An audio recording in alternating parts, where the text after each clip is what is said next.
Greetings, this is my module, Excel Report Module 2.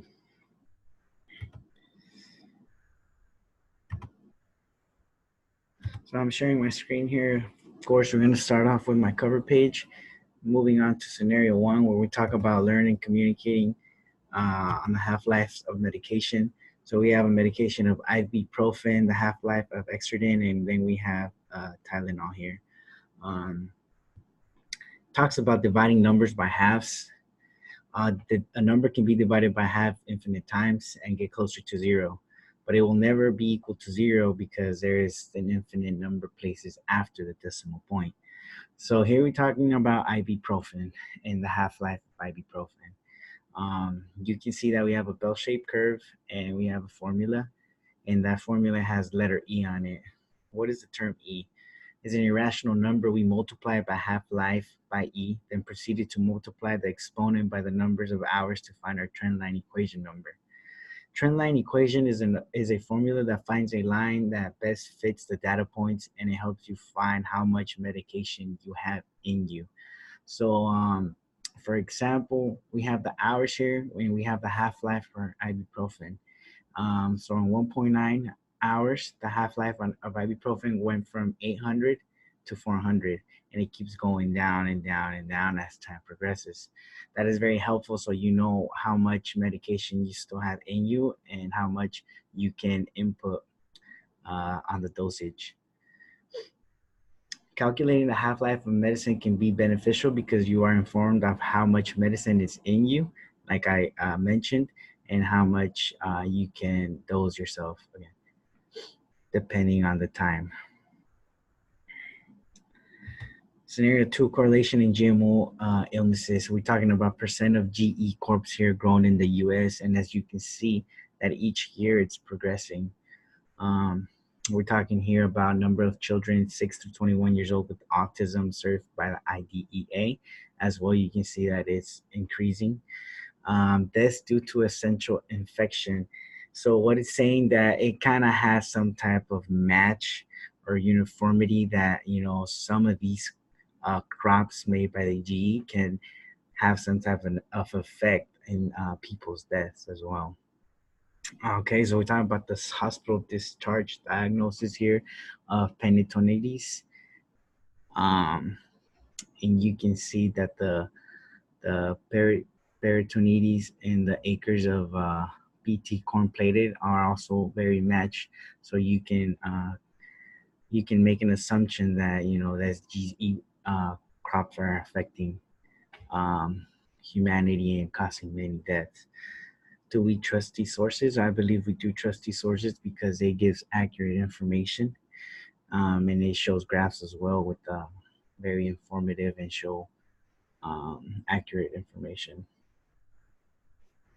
Causation is an action that can cause another, while correlation is an action or occurrence that has direct link to another.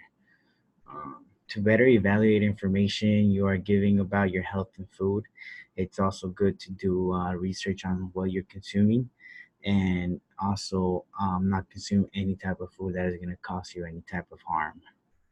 Scenario 3 talks about exploring statistics. We have here life lost year to date. So you can see that the date for the deaths for fatalities have gone down from 2017 to 2018. So you can say that we are doing something, implementing safety regulations, you know, that may be helping population to not have so many fatalities.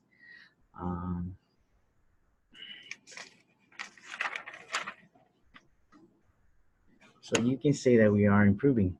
We're talking about also the blood alcohol levels here. It says reaction time in seconds in adult subjects, blood alcohol level of 0.08. So, you know, our reaction time is being affected by the alcohol that we consume. So how much blood alcohol, how many drinks does it take to reach a blood alcohol level of 0.08? Well, that all just depends really on your weight. So for example, somebody that weighs 100 pounds and takes one drink, their blood alcohol is going to be at 0.04. And after an hour, if he doesn't consume anything, his blood alcohol is going to go down to 0.02. And that all really depends on your weight. Here on the reaction times for the BAC of 0.08, you see that we have a bell-shaped curve. We also talk about Venn diagrams here that have similarities, differences, and we have a universal tool. And this pretty much shows the probabilities of somebody being diagnosed with or testing positive for cannabis, alcohol, other recreational drugs, and then medications. And then we have our universal, which means that 59.9% of the population did not test positive for any of these substances. Moving down to scenario 4, we're talking about the BMI, American Body Statistics. BMI is a tool, a screening tool that can indicate whether a person is underweight or if they have healthy weight, excess weight, or obesity. So here we have the BMI of American women, and you can see it's a bell-shaped curve as well. We talk about the C-scores as well. C-score is a very useful statistic because it allows us to calculate the probability of having something occurring within our normal distribution.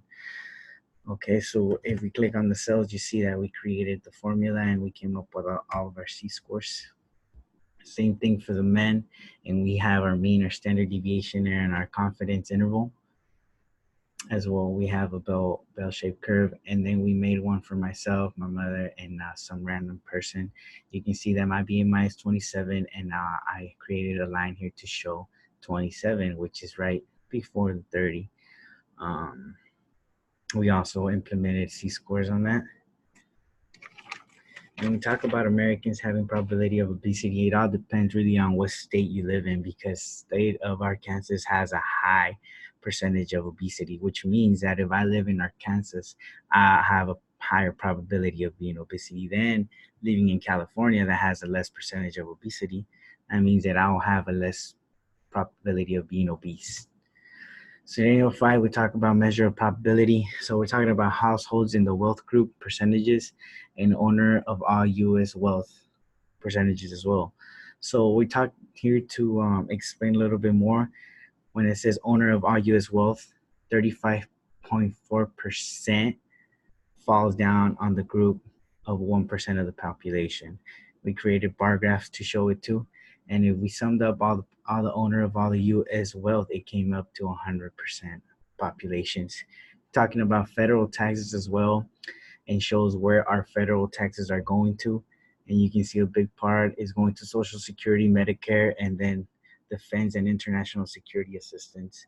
We also have state taxes in some states like California, and that has a bracket that's very high on education. They actually have 2 brackets, which go from kinder to 12 and then higher education.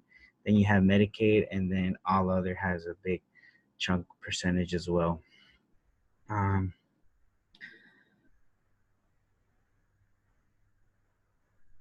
So if we didn't have an income tax system, it can affect us by creating high-level schools, universities, and like hospitals as well.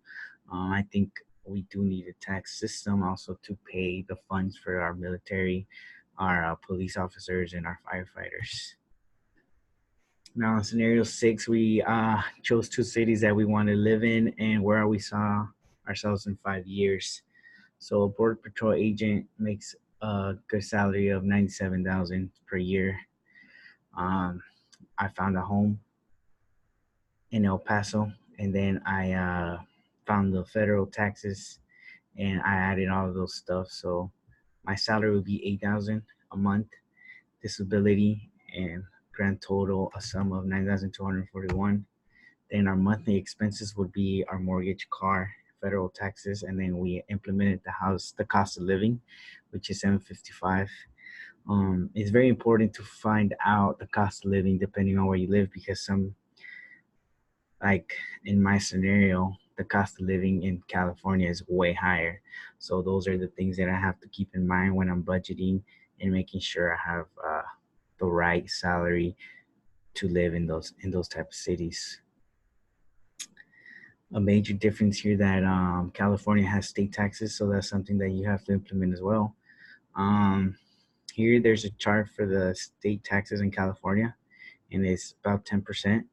But what I did I calculated my yearly salary times 10%, and then I divided that by 12 because we're talking about monthly expenses here. Um, talk about so we talk about how we got to budget differently because we live in a more expensive um, city. So you can see that in El Paso, I was living in a house paying a mortgage of 830 something. And then in California, you're living in a one bedroom that you're pretty much paying $1,200 of rent for a month, and you're just renting it. So those are the things that kind of change. And then you implement another pie chart, which shows your income and your expenses and the difference. And the differences you can use in investing in stocks or simply putting it in savings. And that's it for my module 2.